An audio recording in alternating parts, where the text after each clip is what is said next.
Hey, this is Michael Kramer. This is Sarah Nofke. Hey guys, this is Ernie Howard. Hey, this is Scott Moon, and you're listening to 30 Minute Author Interviews with Preston Lay. Woohoo! Hey everybody, welcome to this week's episode of 30-Minute Author Interviews. There is a giveaway with this week's episode, but before I tell you about it, let me tell you about our two sponsors. First up is the Galactic Satori Chronicles by Nick Breaker and Paul E. Hicks. The Galactic Satori Chronicles. A thirst for revenge sends one man on a deadly journey through the galaxy in this adrenaline-pumping new series. Asher is a young man whose world is turned upside down when he discovers that his fiance's death has been directly caused by an imminent alien invasion. Projecting their consciousness into unsuspecting men and women, these aliens are learning exactly how to use humanity's own selfishness and greed as weapons against them. Asher bands together with a group of friends, and these four MIT co-eds are more than meets the eye and go to battle with those who are intent on destroying our planet. Out of the Gray by Patricia Gilliam. Aliens, politics, and murder. Only the first one is new. When an Earth-based terrorist group targets Hanaria's ambassador, two teenagers become entrapped in the conflict. Alex Vernon is the son of an Earth Independence Party representative and doesn't want to follow his father's path of political manipulation and corruption. Rika Miller is the adopted daughter of an engineer and nurse who later discovers she's not human but Hanarian.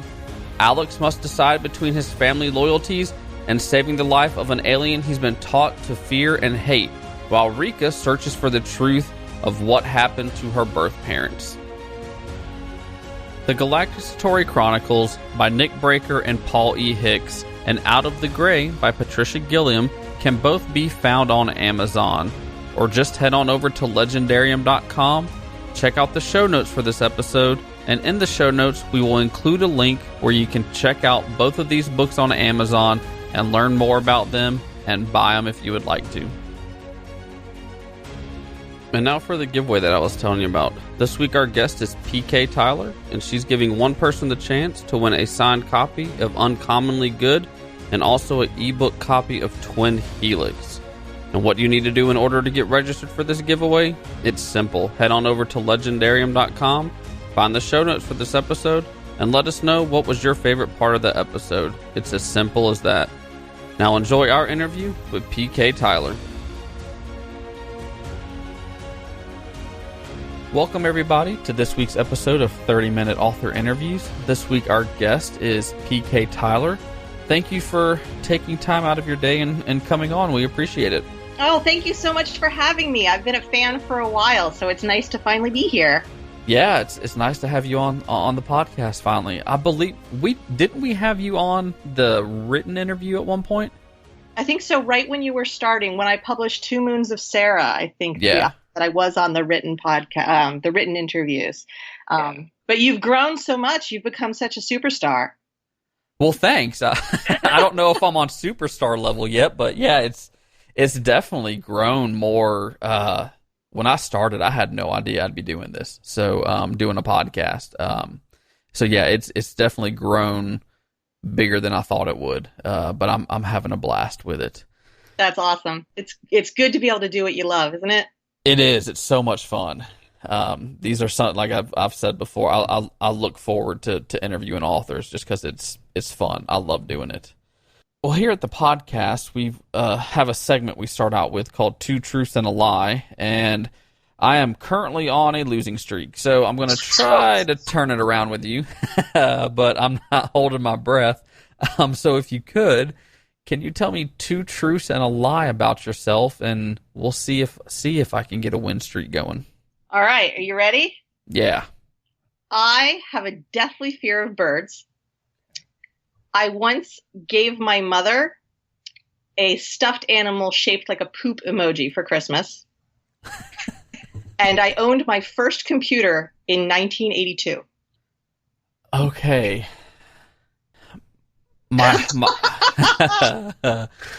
The logic in my head says there has to be a hilarious story if it's true that you gave your mom a poop emoji stuffed animal. So I'm going to say that one's true just because I think that would be kind of funny and there's got to be a fun story with it. So I'm going to narrow it down to you are deathly afraid of birds, or what was the third one again? Owning the computer in 82. Yep.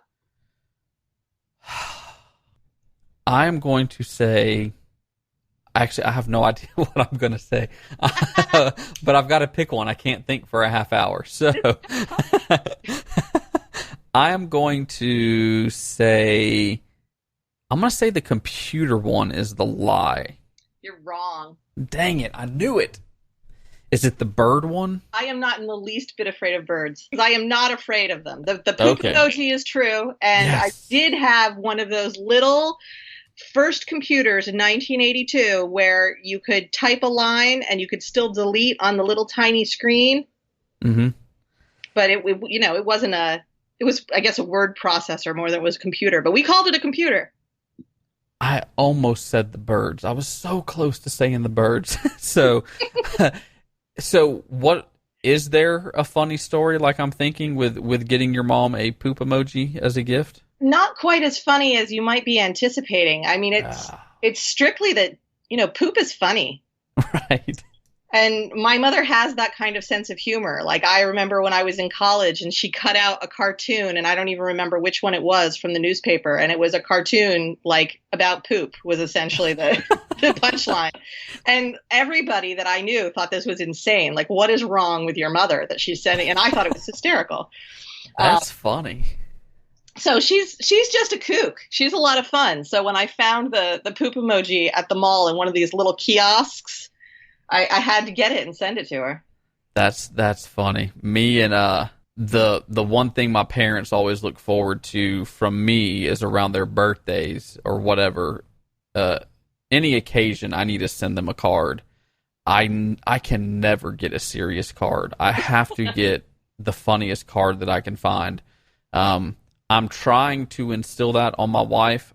My wife's family is who can make their mom or dad cry the first. So who can give them their card first and who gets the hardest cry out of their parents is their game that they play. So I'm trying to get her on the funny side, though. Yeah, I prefer the funny side myself. I do, too. It's so much more fun. Yeah, my father's like that. He tries to find the most ridiculous card he can send. Oh, well, now that we know that you like poop, that's all I need. That's all I need on the internet. Can you give my listeners that might not know who you are kind of your author bio and then kind of maybe what genres you like to write in as well? Okay. I am a speculative fiction author. I write mostly science fiction and magical realism. Which is, not everybody knows what magical realism. Magical realism is like real world with some fantasy in it, or allegory stories with fantasy in it, but it wouldn't be considered like hardcore fantasy. So is that kind of like urban fantasy? No, because in urban fantasy you could have like a vampire. Okay. Whereas in magical realism you would more have like an allusion to something. Okay. You would have things like Haruki Murakami does a lot of magical realism where the cat talks to the man, but you don't know if the man you don't know if the cat's really talking or whether the man's just crazy. Okay. So magical things happen, but they're usually allegorical and for a very specific reason. Okay. It's a fun genre. It sounds like it.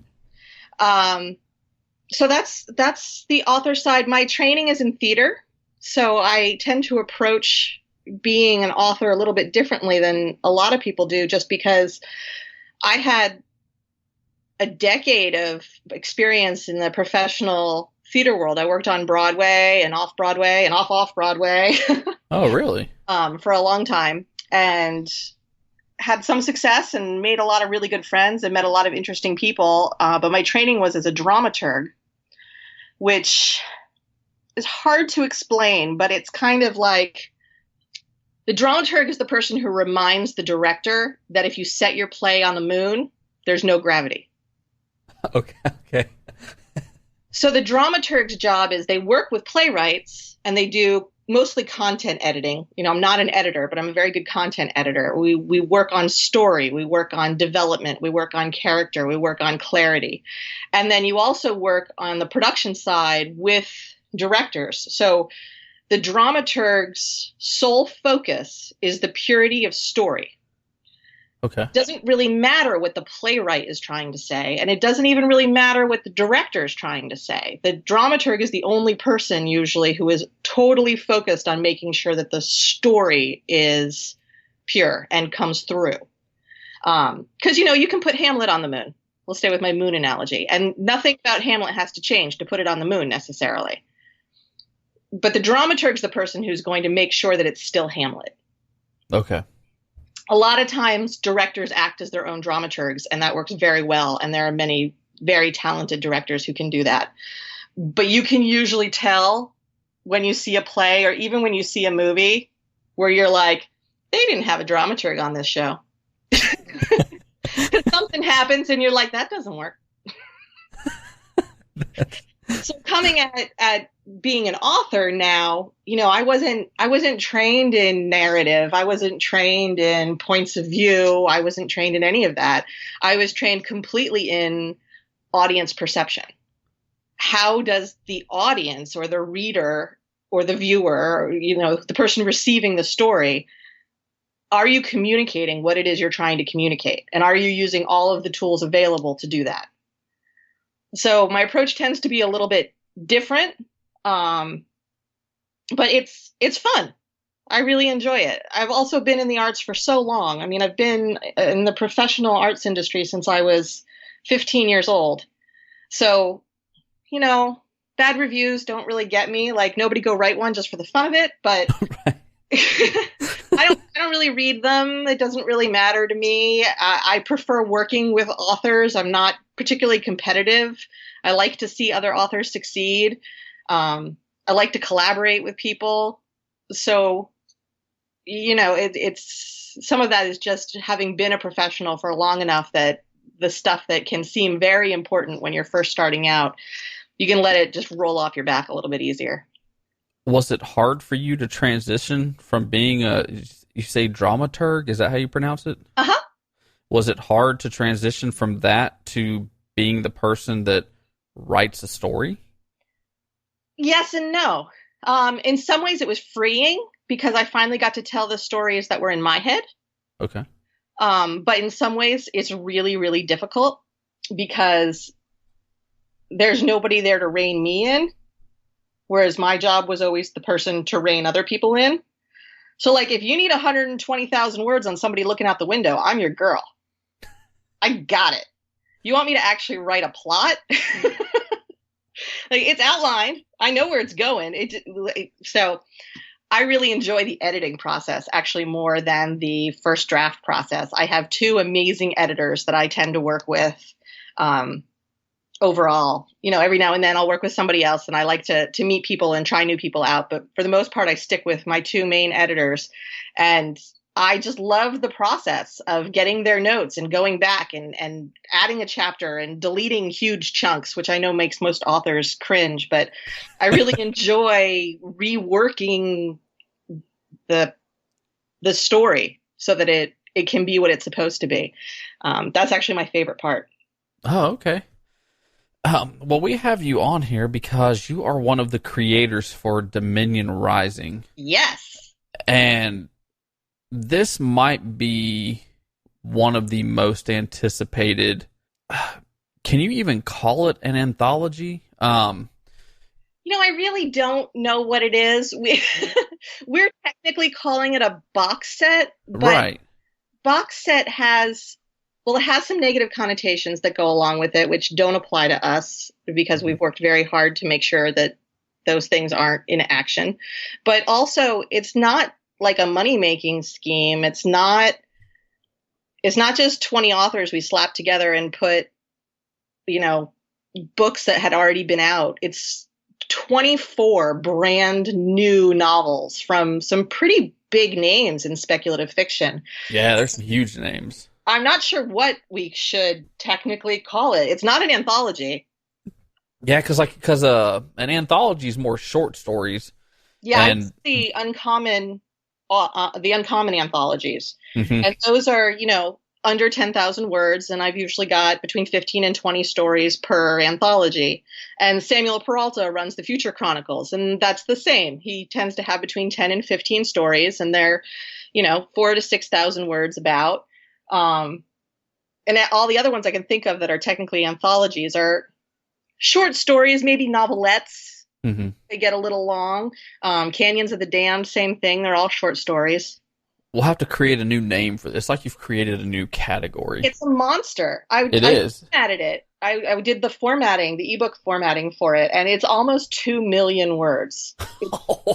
It's unbelievable. Like, and I have a Mac, and the Mac was like, "Oh, this hurts." Yeah. Wow. You created this with Gwen White, correct?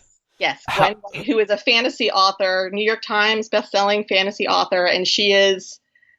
If I could sit down and write a list of attributes of someone that I would want to co-coordinate a project with, it's Gwen.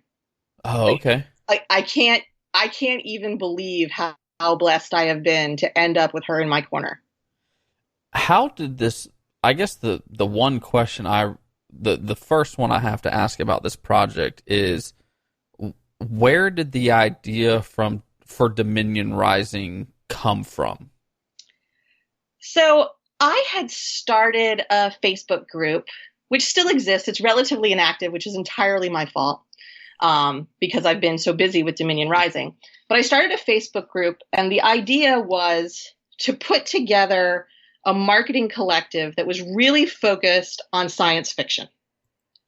Because there's a lot out there for romance, and there's a lot out there for urban fantasy, and there's we have our popular genres and even thrillers and things like that. You've got these groups popping up.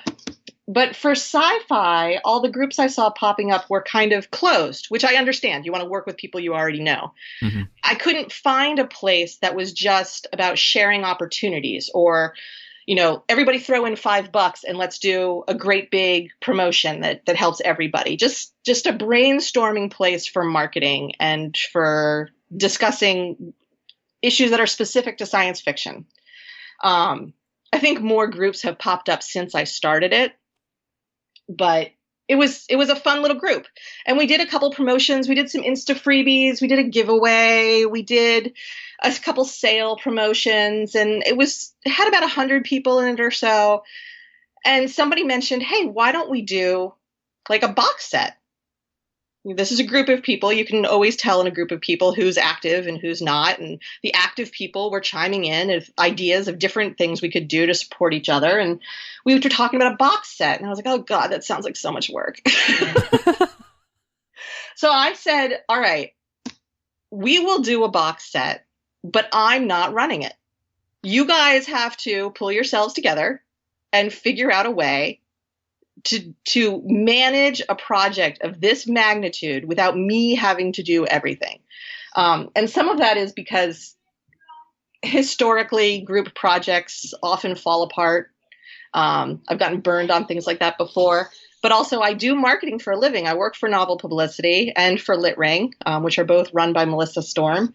And I work with authors one-on-one as a publishing consultant doing marketing and helping them run box sets and all of their marketing and promotion plans and branding and these kinds of things. And I do it all for my own brand and my own marketing. And I was just burnt out. I couldn't do it all by myself. So Gwen stepped up and she said, I want to do this. I think this is a great idea. I've done box sets before. I know how it works. I'm totally in 100%. I'll run it. But you have to be like my partner. So Gwen and I sat down and we hashed out like who was going to do what. And she really took, the bull by the horns and was totally willing to go in and make rules and set up, how could people apply? What were the standards? What was going to set us apart from different projects like this? And did a phenomenal job and continues to do a phenomenal job of leading this group. So it came out of a group. It came out of a group of friends who wanted to do something cool. And we're lucky that it turned into something this cool. Yeah. How long has the project been in the works? Because I know it's been being promoted to pre-order for a while now.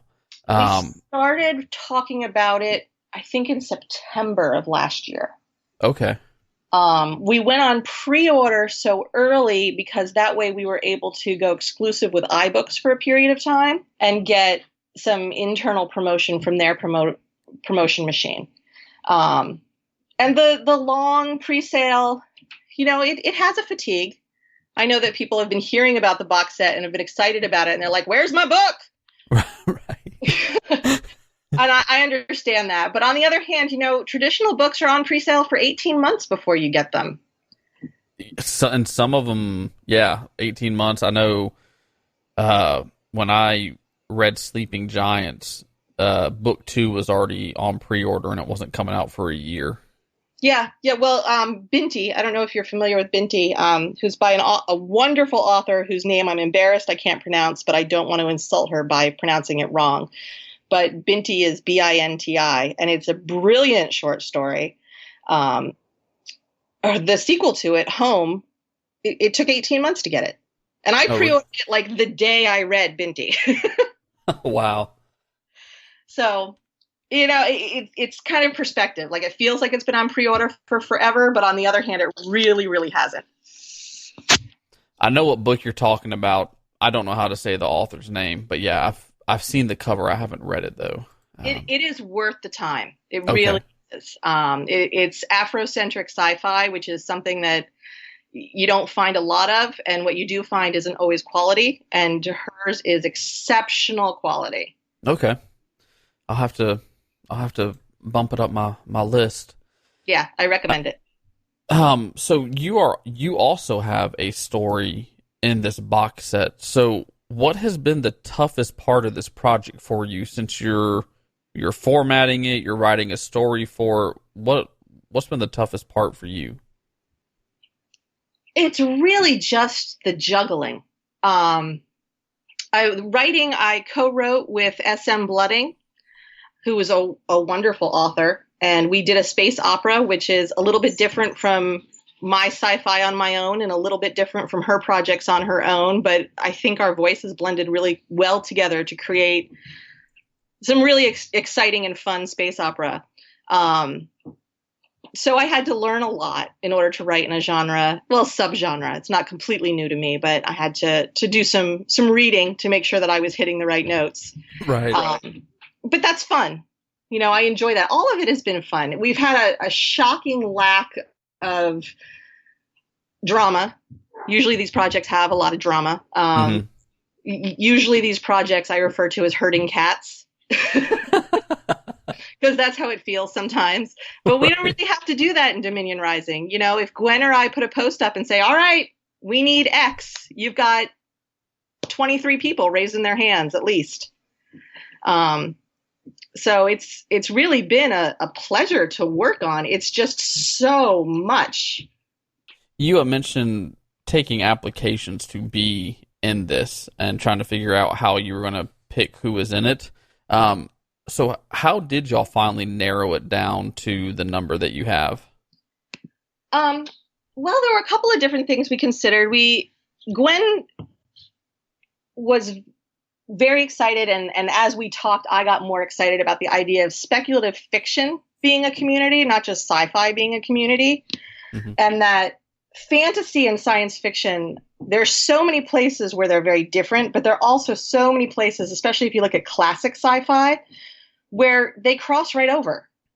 I'm not really a Star Wars fan, but a lot of people are, and most of us agree that Star Wars is kind of just fantasy in space. But that doesn't make it less of a sci-fi thing. So we wanted to highlight that and really bring together the best and most creative ideas that our community had to offer. So we did an application process. We kept it within our little marketing group. We didn't advertise wide. We didn't recruit people. And it really was just like, send us a sample of the book that you have published that you're the most excited about, so we could read a sample and make sure that we could check some quality. It was making sure that we had good representation of both fantasy and science fiction. So there were definitely some people who the quality was fine, but we just had too many of one genre. Okay. We looked at how the subgenres split out. So we have some steampunk. Is steampunk fantasy or is steampunk sci-fi? Lots of people disagree. We also have slipstream, which is where it's called, science fantasy is what some people call it. And we wanted to be able to include those slightly more esoteric groups. And then we also looked at, honestly, who did we know and who could we trust was going to step up to the plate when it really mattered. Okay. We wanted to work with people who were excited and who were eager and who had shown some marketing savvy and some hustle.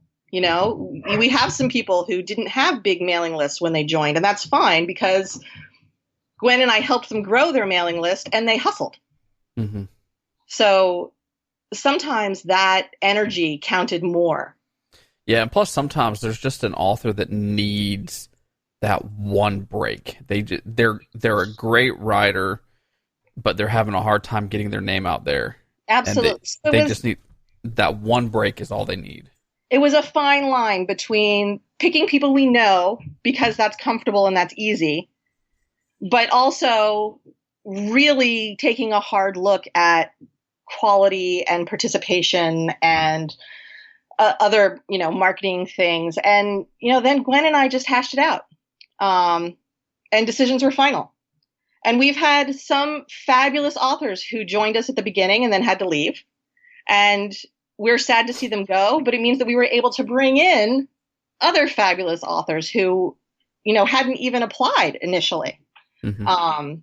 So there's been shuffle since we started, certainly. Unfortunately, Tom Shutt passed away partway through writing his novel for Dominion Rising.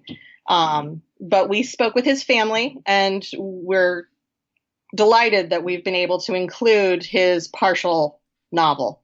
It's almost 40,000 words, and it's beautiful. And, hopefully people will enjoy being able to read some of his last work.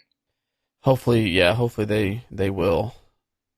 Were there any authors going into this? It sounds like it was kind of you might have known everybody, but were there any authors that have ended up in it? The people. Are there any authors that maybe you didn't know of before, but now you're kind of a big fan of after reading their work for this?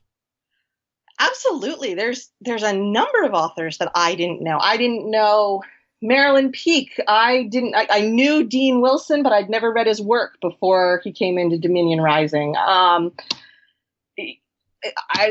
don't want to call people out because I would say that I only knew maybe half of the people in the original roster. Mm-hmm. And it's shuffled quite a bit since then. We probably had like 4 or 5 names change over the course of time. And even people who I thought I knew, I have so enjoyed the process of Dominion Rising and learning what people's strengths are and who's really good at, Anthea Sharp and Rebecca Road are putting together this amazing Facebook party that has literally been going on for 2 months now. Yeah. and they have giveaways and authors and stuff every day. And it blows. I'm exhausted just watching. Yeah. There's a lot going on in that group. There's a lot going on that Facebook page. I had no idea that they could do that. And I'm so impressed and so thankful that they bring that energy and that skill. So, I think everybody, even the people I did know, have stepped up in a way that has been really inspiring. And that's the cool thing, is that the energy in there, the commitment level, the community, sharing news that we've heard, like KENP changed their ranking or page counts today, and immediately it was posted in the Dominion Rising group. It really has become a family of authors who are supporting each other. One of the stories I'm looking forward to the most is Samuel Peralta's novel. Mhm. Is there any novel going into it that you were very excited to read? Mine. Yours? No, I'm selfish. Everybody read Mind Raider. That's right. Well, would you like to give... There's so much variety. Yeah. Seriously, there's steampunk, there's an Alice in Wonderland retelling, there's a 1980s Game of Thrones, there's crime noir, neopunk. Like, I can't even begin to pick one because there's so many different things and so many unique voices. And that's been part of the fun part, is to see, like, so here's this thing I've loved my whole life. I've always loved science fiction. But I love a very particular kind of science fiction. And then to join this community and see other people who have loved the same thing I've loved and have many of the same influences I have, and come up with something like totally wackadoodle off the wall I would never think of, it's cool. It's inspiring. Can you give our listeners the non-spoiler book blurb on what your story is about? Oh, I wish I had pulled that up. Mind Raider is book 1 in the Kalamatra Rebellion, and it is about a genetically engineered human military member who has been exiled from the military, and now she's trying to make her way through the black of space without being caught. But she's been recruited by an underground rebellion group called the Codex Syndicate. And she's able to decode messages for this group, giving them access to information and making it possible to pass information around, which the powers that be restrict access to. And as will happen in that situation, she finds out that not everybody is as trustworthy as she thought they were. And the mission she was sent on is a whole lot more complicated than she thought it was. And she's got to find a way to balance her own moral feelings against the things that have been both genetically engineered into her and they've been trained into her. And do you have an excerpt from the book that you could read for the audience? I do. So this is from Mind Raider. Okay. The corridors of the 88th floor of Kalamatra Station weren't as wide as the lower levels, and the ceilings weren't as high. Fewer lights flickered overhead. There were more neon signs, and lights of different colors came from the storefronts on either side. Thumping music blared from the shop doors closest to the elevators. As she stepped past the bioscan, the few gnats that had been following her fell to the ground, shocked temporarily inert by the electric field around the entrance. She never paid them much attention, but she realized how much she hated those gnats every time she passed through a protective screen and watched them fall. Stupid little things. She walked along the curved corridor, sometimes glimpsing the star field through one of the few plasteel windows. The neon sign of the jiggling donkey glowed pink, and an animal with hooves stood on 2 feet with a large head. It also had 2 large purple balls dangling between its legs. It was easily memorable, which was the point. The owner of the bar came from the engineered pod and had brothers and sisters born of the same genome. They ran a franchise of similar bars throughout the 4 systems. For those who knew the secret handshake, the Allo brothers were extremely helpful. And Kiva was on the inside, being a fellow engineered human. She slipped through the doors, and instantly a light floral scent greeted her.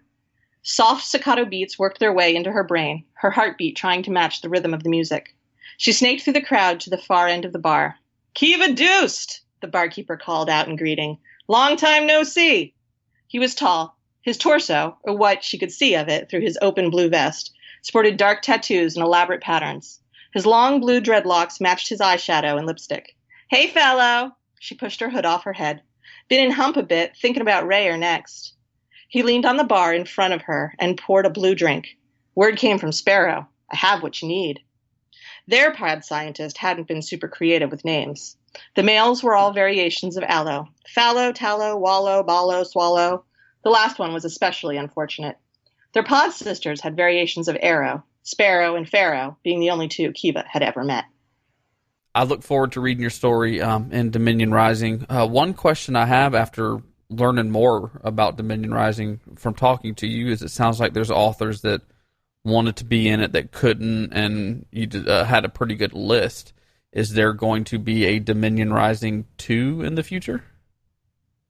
I'm going to need to sleep for about a decade.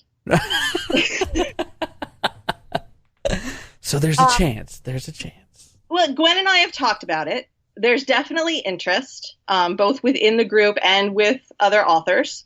We're, discussing whether we would do a box set again or some different kind of collaborative project. What would make the most sense from a, marketing and branding point of view if we were going to continue doing things together. But, Gwen is fabulous. I can't imagine that I'm going to stop working with her. Mm-hmm. So we'll come up with some crazy thing to do next. That works. It'll probably be just as, ridiculously overachieving as Dominion Rising is, and hopefully it will be just as awesome.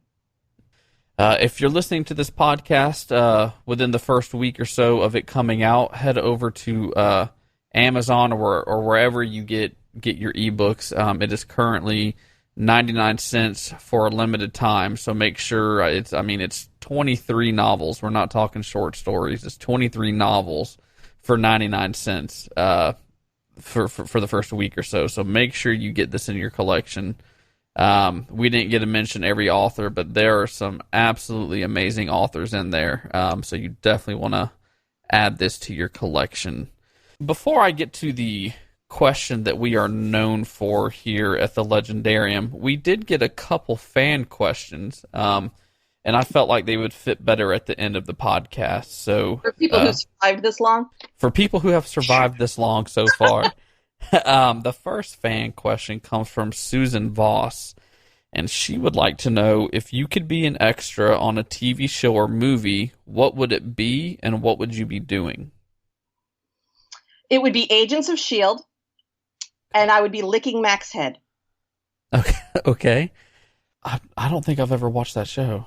Oh my, Preston. I know, I'm such a slacker. We have to have a conversation about this. That's right. That's right. So Alfonso McKenzie he's just a quality specimen of man, mm-hmm. and bald. And there's no way that I would be able to resist licking his head. So there you go. That works. I'd probably get fired immediately afterwards. Totally worth it. Be worth it. That's funny. So the next two questions come from Teri Miller. And Teri Miller's first question is, if you could read minds, would you use your power for good or evil? Likely evil. I'd like to say I'd use it for good. That's the really noble, wonderful thing to say, but human nature is what it is, and more than likely I'd end up causing trouble. And then to continue on that question, she wants to know, whose mind would you most want to read? She said it can be anyone in history, but it has to be a real person. Oh, man, that's brutal. Oh, whose mind would I most want to read? Chairman Mao's. Why? Well, he orchestrated what is one of the, hugest, is that a word? Cultural and political changes ever. And we don't really have a clear reason why. I'm curious. I read a couple of books about Madame Mao and her influence over him. So I'd be curious to know how much of what happened was her and how much of what happened was him and his motivations behind, the massacre of tremendous number of people.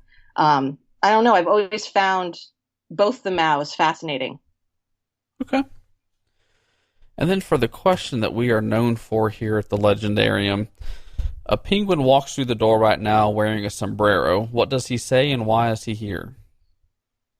He says nothing. He simply puts his hands out in front of him and opens his mouth in a scream. He's a mime penguin. There we go. And then before we leave, do you have any advice, whether it be for writing or for life, that you would like to share with listeners? The best advice that I ever got came from my stepmother, and it was about my wedding. And her advice applied to relationships, but I think you can apply it to any relationship, whether it be romantic or working or even how you work with yourself. And it was, there will be times when you love each other, and there will be times when you hate each other. And there will be times when, everything is sexy, fun play. And there will be times when everything is work. But at the end of the day, you have to be able to look at the person that you're with and respect them and know that they respect you. And if you can wake up every day and respect that person, then you've picked the right person to spend your life with. And if that person makes you feel respected and supported and listened to and encouraged, you've picked the right person. So I have that in Gwen. I have that in my husband. I have that with my editors. Jessica West and Philip Lee are my usual editors.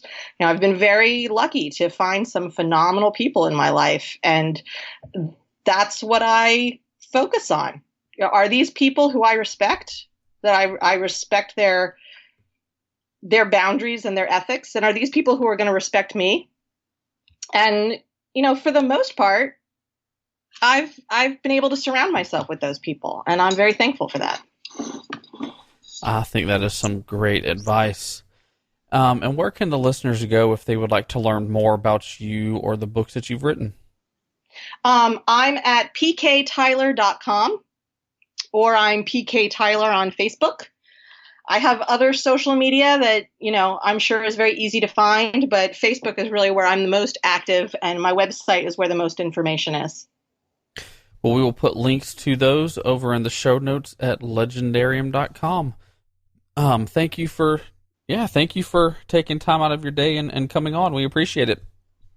Sure, this was a lot of fun, Preston. Thanks. It was. I had a blast. That is all the time that we have for this episode of 30-Minute Author Interviews. Thank you so much for tuning in, and we hope you tune in on Wednesday and every Wednesday for another great author interview. Don't forget to head on over to Leigendarium.com and find the show notes for this episode.